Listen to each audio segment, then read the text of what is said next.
Assalamualaikum warahmatullahi wabarakatuh. Saya di sini akan menjelaskan materi tentang manajemen produksi. Pengertian manajemen produksi.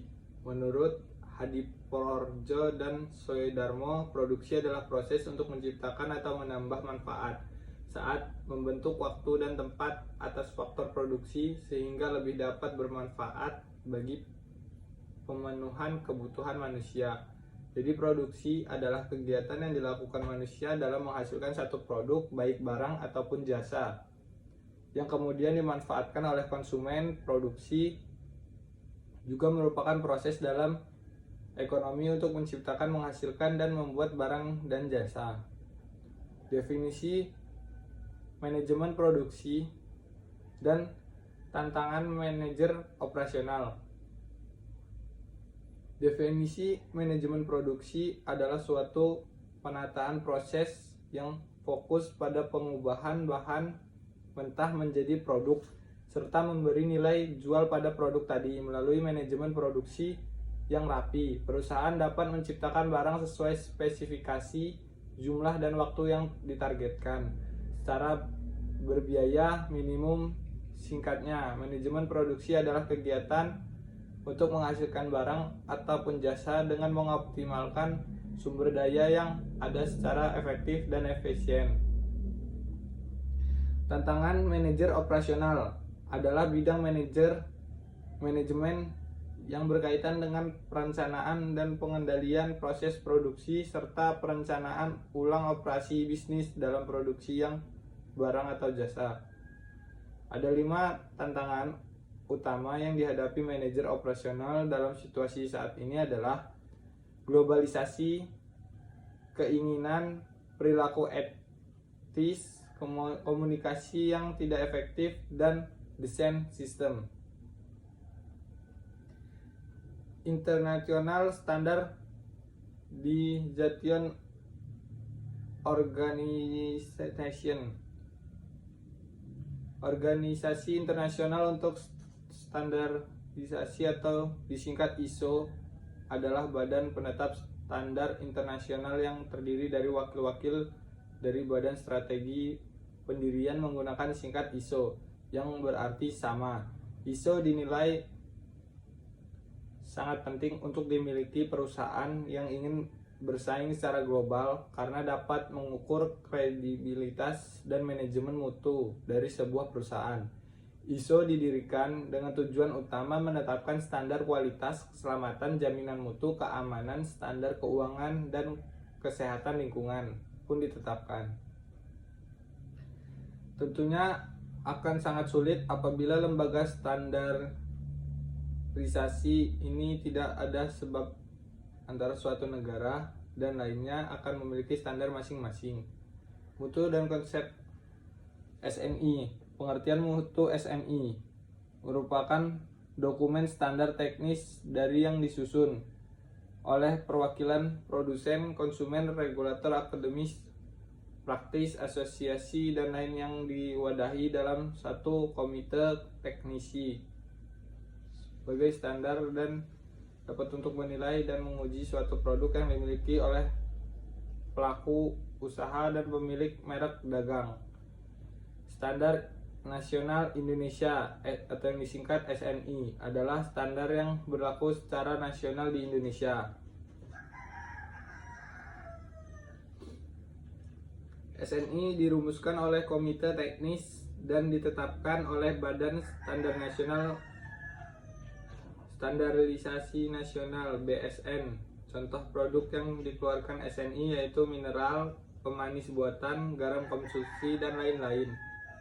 6 konsep metode SNI. Yang 1, openness, keterbukaan. 2, transparansi. 3, konsensus and impartiality, konsumen dan tidak memihak. Konsensus tidak memihak. Effectiveness and relevance. Coherence. Development dimension, berdimensi pembangunan. Faktor-faktor yang mempengaruhi produktivitas. 1. Kesempatan pelatihan atau pengembangan karir. 2. Kesehatan dan hubungan sosial. 3. Lingkungan kerja dan sistem penggajian. 4. Teknologi dan waktu. Rasio produktivitas dan peningkatan produktivitas adalah angka terukur yang mengukur produksi selama periode tertentu. Rumus rasio produktivitas keluaran atau masukan sama dengan produktivitas.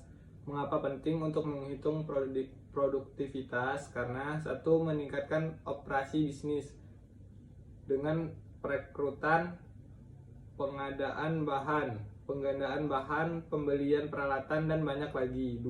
Membantu pengembangan tujuan.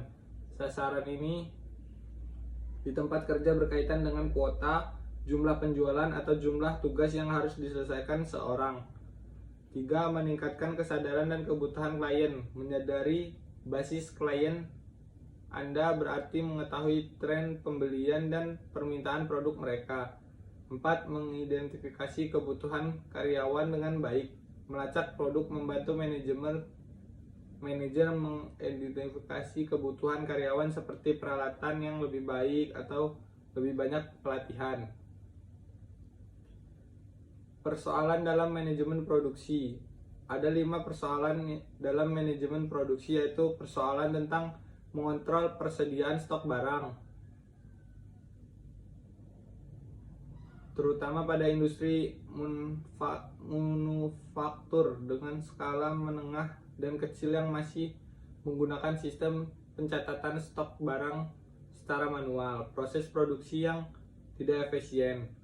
Salah satu cara yang umum ditetapkan namun merugikan yaitu mengorbankan kualitas produk demi mengurangi biaya produk.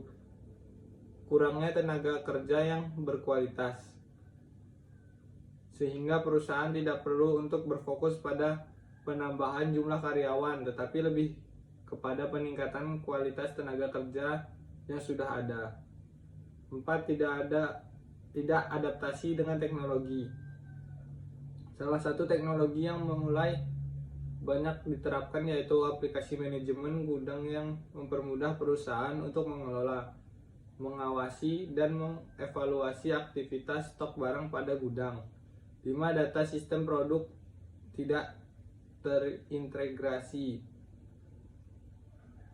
Proses pencatatan dan rekam data akan dapat dilakukan dengan cepat dan juga data tersebut dapat diakses oleh staf sesuai dengan tingkatan tanggung jawab dan jabatannya.